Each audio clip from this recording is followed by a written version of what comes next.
Hello guys, in this video I am going to show you how to fix the Instagram DM option is not showing. First you will need to go to Play Store in your mobile. Then in the search bar type Instagram. As you can see here, the update is available for Instagram. Simply click on update. When you click on update, the Instagram will be updated in your mobile and the problem hopefully will be solved. If the problem is not solved, then you will need to go to settings of your Instagram. For that, hold the Instagram icon in your mobile and tap the I menu. When you tap the I menu, you will be redirected to the settings of Instagram in your phone. Then simply click on clear data.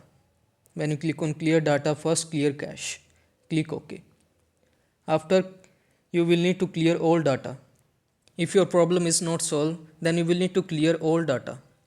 If you click on delete all data, then the Instagram will be logged out. You will need to log in again. If you find this video helpful, so please like this video and also subscribe our channel. Thank you.